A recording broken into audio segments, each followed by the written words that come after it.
Hai, apa kabar? Perkenalkan, nama saya Asraf Bolkian Nur Wahid, NIM 2018-65022. Nah, di sini saya akan menjelaskan tentang apa itu DBMS dan MySQL, yang kedua DDL, yang ketiga DML, yang keempat tipe-tipe data. Oke, langsung saja.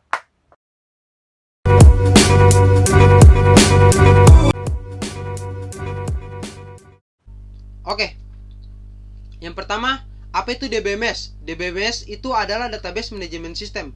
Adalah suatu sistem atau software yang dirancang untuk mengelola suatu database dan menjalankan operasi terhadap data yang diminta oleh banyak pengguna.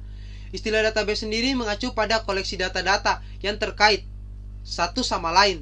Tujuan utama penggunaan DBMS itu sendiri untuk menghindari kekacauan atau tabrakan dalam hal pengelolaan data yang jumlahnya sangat besar. Sedangkan MySQL sendiri itu bisa dibilang DBMS yang open source dengan dua bentuk lisensi, yaitu pertama, perangkat lunak yang bebas, kedua, perangkat lunak berbentuk berpemilik yang penggunanya terbatas. Atau MySQL juga bisa dibilang bahasa yang digunakan untuk berkomunikasi dengan database. Jadi MySQL adalah database management system yang menggunakan bahasa SQL sebagai bahasa penghubung antara penggunaan perangkat lunak aplikasi dengan database server.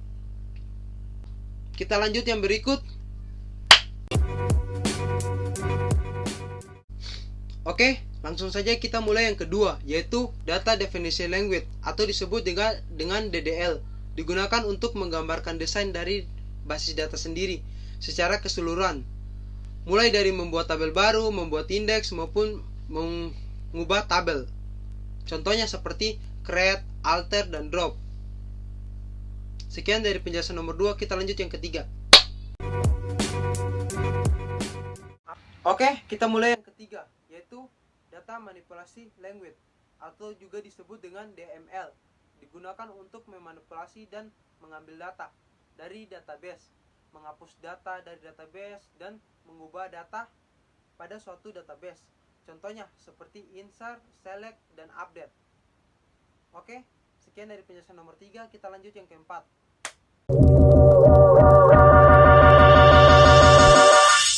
Oke, di sini saya akan menjelaskan tipe-tipe data, yaitu pertama, tipe data string. Tipe data string terbagi menjadi 5, yaitu char, varchar, text, medium text, dan long text. Di sini seperti yang kita lihat, char dan varchar memiliki 255 karakter. Nah, namun char sendiri itu pada umumnya digunakan untuk menyimpan data yang ukurannya tetap. Sedangkan varchar itu untuk data yang lebih dinamis. Saya berikan contoh seperti saya menaruhkan satu kalimat, yaitu aku, terdiri dari 3 huruf. Nah, si varchar ini yang akan menyesuaikan tempatnya. Berbeda dengan teks, medium text, dan long text. Pada umumnya digunakan untuk data dan karakter yang lebih besar. Seperti kita lihat, teks itu terdiri sampai 65 ribuan. Medium text bisa sampai 1 juta, dan long text sendiri itu bisa mencapai miliaran. Di sini tergantung dari apa yang kita ingin gunakan dan membuatnya. Kita ingin membuat seperti apa, itu bisa kita patokan di sini. Oke, kita lanjut tipe data berikut, yaitu tipe data tanggal dan waktu. Seperti yang kita lihat ada 4, yaitu date, time, timestamp, dan time. Yang tentunya mereka berempat ini memiliki fungsi yang berbeda-beda. Seperti date pada umumnya untuk menyimpan tanggal. Seperti contohnya 2014 bulan 9 tanggal 12. Sedangkan time sendiri untuk menyimpan tanggal dan waktu. Timestamp pun hampir samalah dengan time, perbedaan detik antara 1 Januari, dan juga bisa digunakan sama seperti time. Jadi seperti yang saya bilang tadi, timestamp dan time tuh hampir-hampir sama. Nah, yang terakhir time itu untuk menyimpan waktu. Kita lanjut ke tipe data berikutnya, yaitu tipe data numerik. Seperti yang kita ketahui, setiap basis data memiliki sintak yang berbeda-beda. Tapi ada juga tipe data yang sama. Nah, seperti tipe data numerik, atau bisa dibilang tipe data bilangan bulat. kita bisa lihat di sini ada 5, yaitu big in, medium in, small in, dan tiny in. Gini, pasti teman-teman ingin bertanya, kenapa kita harus pakai tiny in? Kenapa tidak pakai big in? Sedangkan big in tuh menyimpan kapasitas lebih besar daripada tiny in. Jadi gini teman-teman, logika dasarnya ketika kita punya barang yang kecil, kita pasti akan menyimpannya di kotak yang kecil, bukan di kotak yang besar. Begitupun sebaliknya. Kita punya barang yang besar, kita akan menyimpannya ke kotak yang besar. Jadi sama halnya dengan tipe data numerik. Kita akan menempatkan pada tempatnya. Seperti begitu ya. Ya, kita lanjut yang terakhir, yaitu tipe data numerik 2. Seperti tadi yang saya sudah jelaskan, yang pertama yaitu bilangan bulat, tipe data bilangan bulat. Sekarang kita masuk yang kedua, yaitu bilangan real. Kita mulai yang pertama, yaitu ada float, kedua double, yang ketiga desimal. Float dan double nih hampir-hampir sama. Float itu maksimalnya 24, sedangkan double maksimalnya tuh 53. Dan mereka berdua tuh dipakai saat penulisan angka di belakang koma. Sedangkan desimal sendiri itu merupakan nilai eksakt, tidak seperti float dan double. Jadi jika kalau Anda menyimpan data yang tidak ada pembulatannya, saya sarankan pakai desimal. Oke, sekian dari penjelasan saya. Terima kasih. Assalamualaikum warahmatullahi wabarakatuh. Perkenalkan, nama saya Irma Sarisa Putri, NIM 2018 65003. Di sini saya mendapatkan soal nomor 2. Jelaskan langkah-langkah untuk membuat, mengubah, menghapus suatu basis data, select, insert, update, dan delete.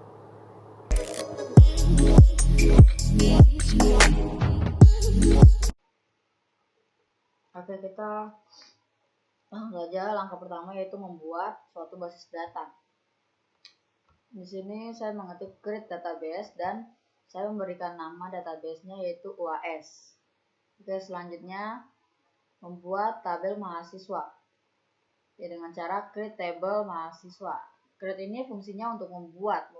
Dia membuat suatu database dan membuat tabel. Oke, di sini dalam membuat tabel saya isi tabelnya berupa nama, NIM, nilai, dan keterangan. Oke, langkah selanjutnya yaitu insert. Di sini insertnya saya membuatnya ada 4, yaitu yang pertama nama Irma Sarisa Putri, yang kedua nama Asraf Wolfia, yang ketiga namanya Asri Nur Rahmi, yang keempat Mustalifah Daud. Oke. Langkah selanjutnya yaitu untuk melihat tabel tersebut yang sudah diisi dengan insert ini. Kita mengetik query select bintang from mahasiswa titik koma. Nah, akan muncul seperti ini tabelnya, yang berisikan nama Irma Sarisa Putri, Asri Nur Rahmi, Mustalifah Daud, dan Asraf Wolfia. Di sini ada NIM-nya dan nilainya dan juga keterangannya. Oke, langkah selanjutnya yaitu update. Di sini mengetik query update mahasiswa, set nilai sama dengan 75, where nama sama dengan Irma Sarisa Putri titik koma.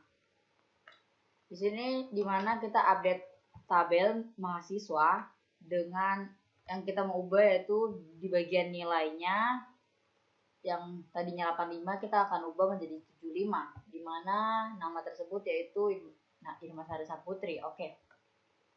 Untuk melihat hasilnya, ketik lagi select bintang from mahasiswa titik koma. Nah, dia akan terupdate menjadi 75 seperti ini.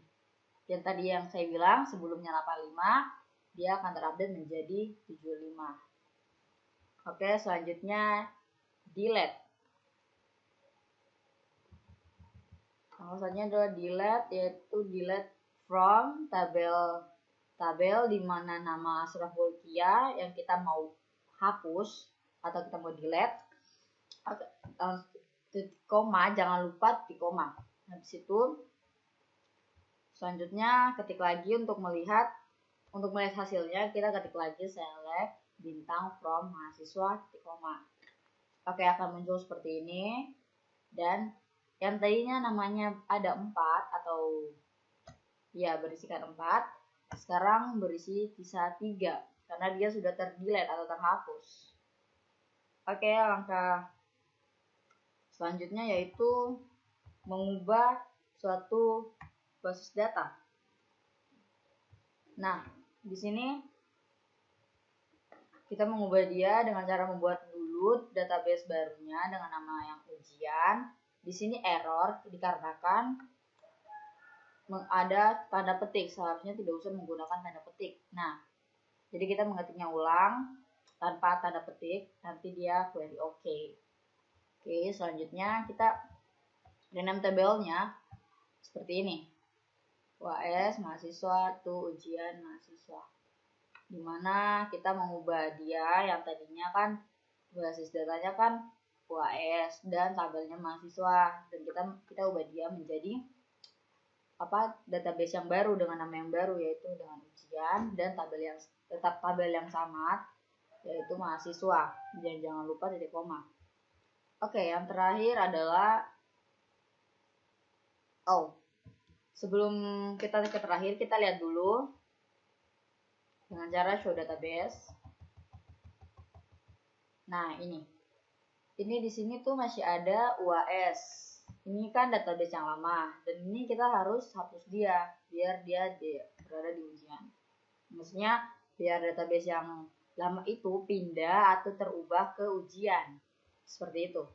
Mari kita hapus dia. Kita yang terakhir yaitu menghapus suatu basis data dengan cara yaitu drop database UAS. Kita di sini dropnya ini kan untuk menghapus suatu basis data, jadi dengan cara seperti ini. Untuk melihat dia sudah terhapus apa belum, ketik show database titik koma. Nah, di sini sudah tidak ada lagi database yang berisi nama UAS dan sisa ujian. Oke, seperti itu. Sekian dan terima kasih.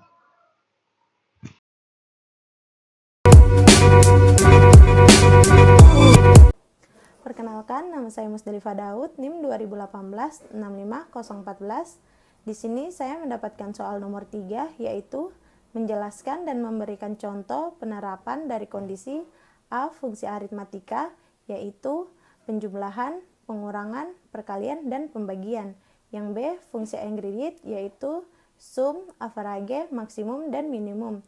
Yang C fungsi tanggal, yaitu detik, menit, jam, hari, tanggal, bulan, dan tahun. Yang D, fungsi sistem, yaitu last user ID dan session user.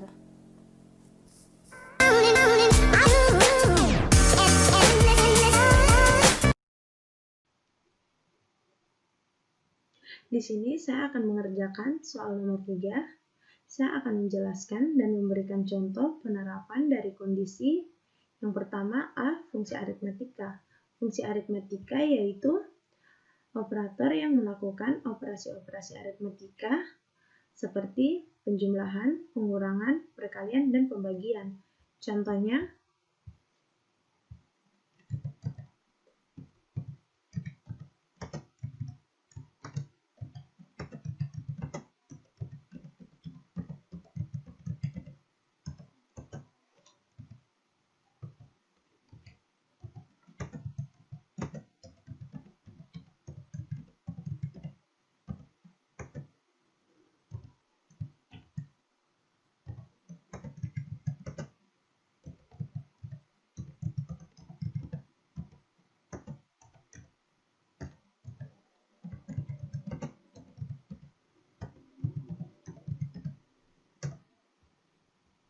di sini saya ketik select 22 tambah 3 as penjumlahan, 24 kurang 5 as pengurangan, 5 kali 6 as perkalian, 90 bagi 3 as pembagian. Lalu enter, maka akan muncul hasilnya. Yang bagian B yaitu fungsi aggregate. Fungsi aggregate yaitu operator untuk melakukan perhitungan sekumpulan data atau nilai dari rekod. Di sini saya telah membuat tabel untuk beberapa operasi yang akan saya kerjakan.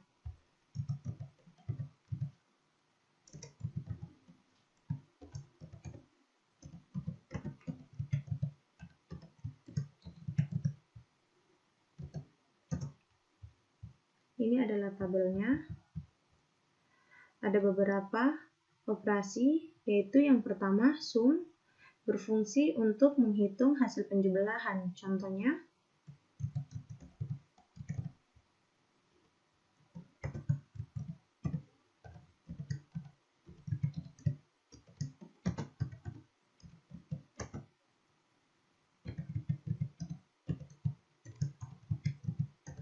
di sini saya ketik select, sum, nilai from hasil UAS. Lalu enter, maka akan muncul hasil penjumlahan dari tabel nilai. Yang kedua adalah average. Average berfungsi untuk menghitung rata-rata data. Contohnya,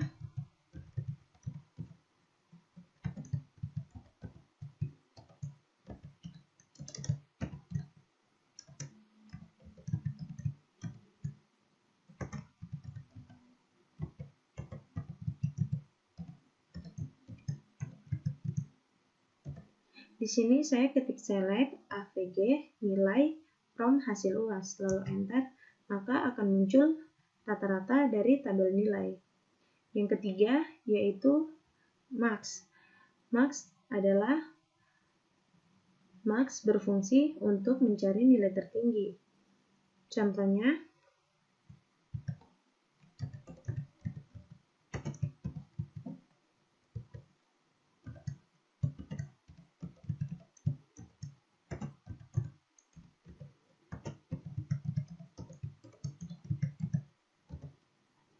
di sini saya ketik select max nilai from hasil UAS, lalu enter, maka akan muncul nilai tertinggi pada tabel nilai.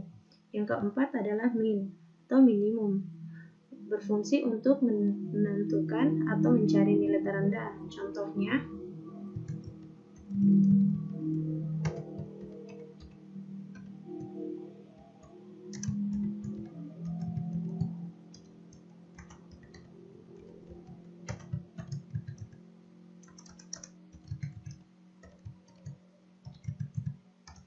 di sini saya ketik select min dalam kurung nilai from hasil UAS.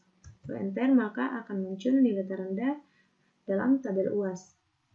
Yang bagian C yaitu fungsi tanggal. Fungsi tanggal yaitu untuk memunculkan detik, menit, jam, hari, tanggal, bulan, dan tahun yang ada pada PC kita atau laptop kita yang sekarang kita gunakan. Contohnya,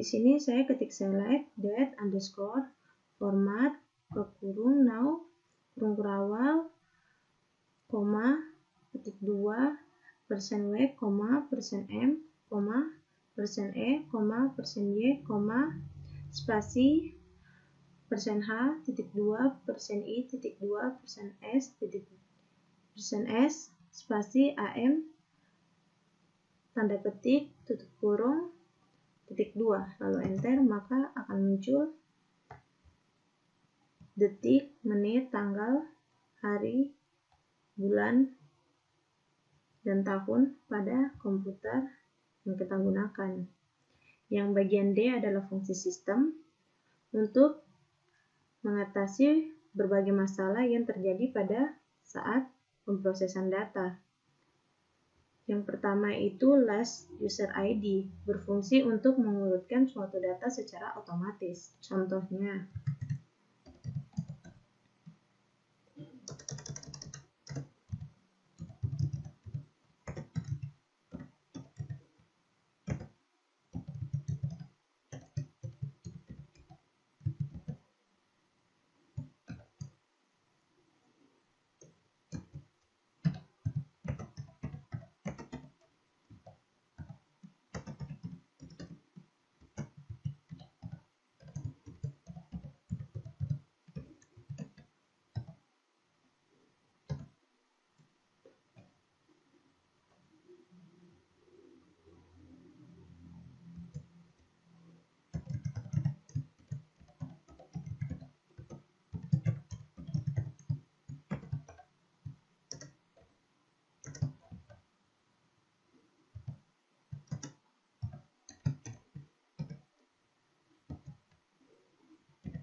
di sini saya akan menjelaskan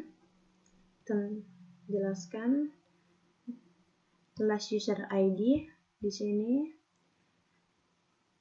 saya membuat tabel hasil ujian dengan menggunakan auto increment yang ID integer, not null, auto increment, mata kuliah varchar, nilai UAS integer, nilai tugas integer, nilai UAS integer, primary key.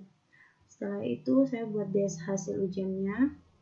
Setelah itu saya memasukkan data-data, ada 3, ketik insert, into, hasil ujian, values, ID-nya 12, mata kuliahnya basis data, nilai tugas 80, nilai UAS-nya 85. Di sini saya membuat 3, Lalu kita ketik select from hasil ujiannya. Ini adalah tabel yang telah saya buat. Last user ID yaitu berfungsi untuk mengurutkan suatu data secara otomatis. Ini adalah data yang tersusun secara otomatis. Berikutnya yang kedua yaitu session user. Session user yaitu berfungsi menampilkan informasi pemakai yang sedang melakukan akses ke dalam user. Contohnya,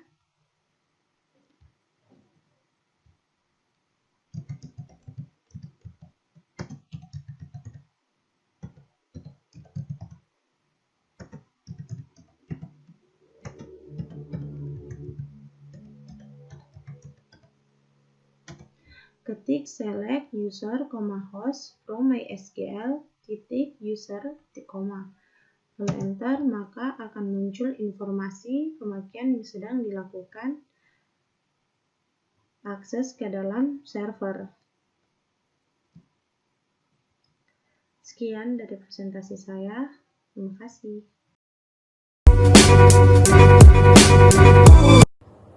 Assalamualaikum warahmatullahi wabarakatuh. Perkenalkan, nama saya Asri Nurrahmi, NIM 2018-65012. Di sini saya mendapatkan soal nomor 4, yaitu jelaskan dan berikan contoh kasus penerapan dari kondisi. Yang pertama like, yang kedua group by, yang ketiga order by, dan yang keempat descending dan ascending.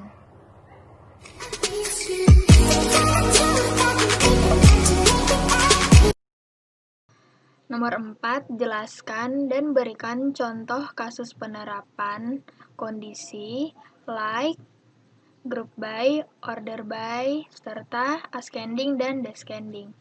Yang pertama adalah like.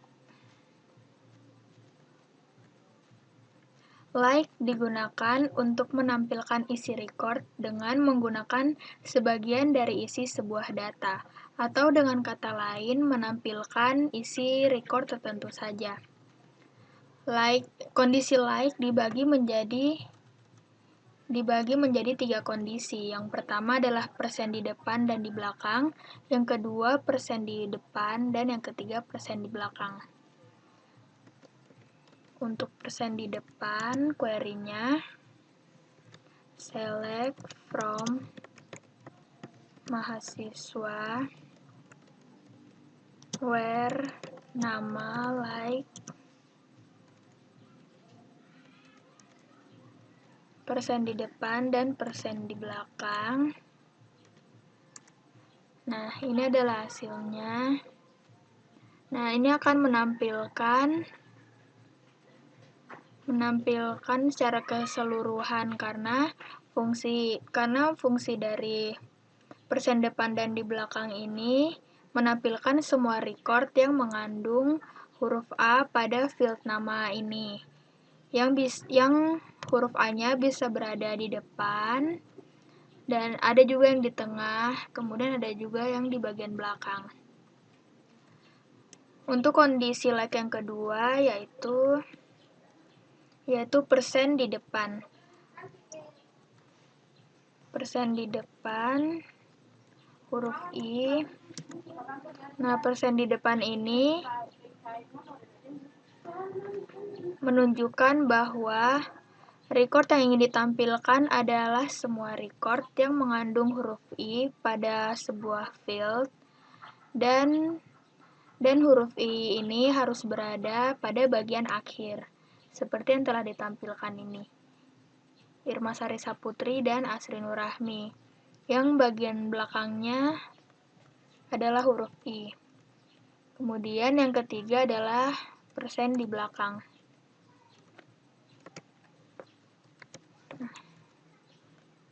Persen di belakang ini menunjukkan bahwa record yang ingin ditampilkan adalah semua record yang mengandung huruf A, yang huruf A-nya ini harus berada di bagian paling depan. Nah, ini adalah paling depan, Asri dan Asraf. Huruf awalnya adalah A. Kemudian, yang kedua adalah group by. Grup by memungkinkan pengelompokan hasil dari select berdasarkan persamaan isi dari datanya. Misalkan query-nya select from mahasiswa group by keterangan.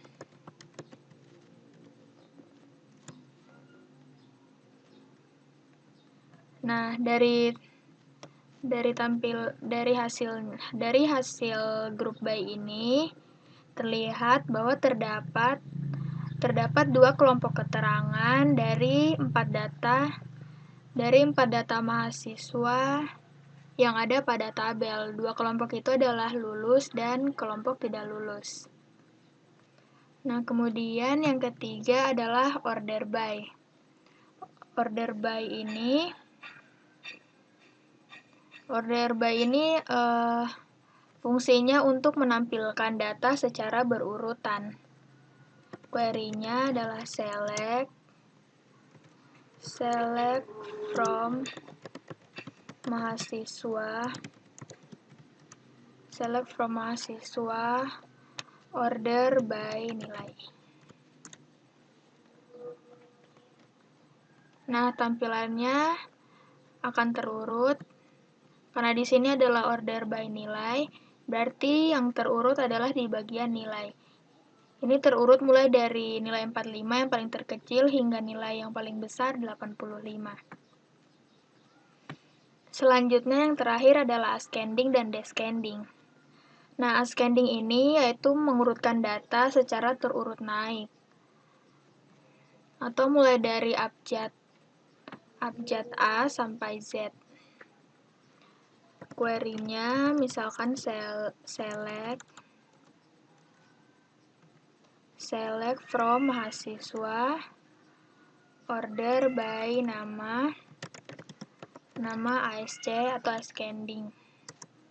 Nah, di bagian nama ini akan terurut mulai dari huruf A, akan terurut naik dari huruf A sampai huruf M. Selanjutnya adalah descending. Nah, apabila diganti, ini akan sebaliknya dengan ascending. Kalau ascending mulai dari A sampai M.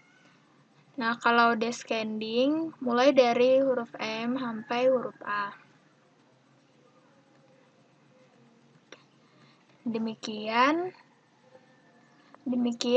dari kelompok kami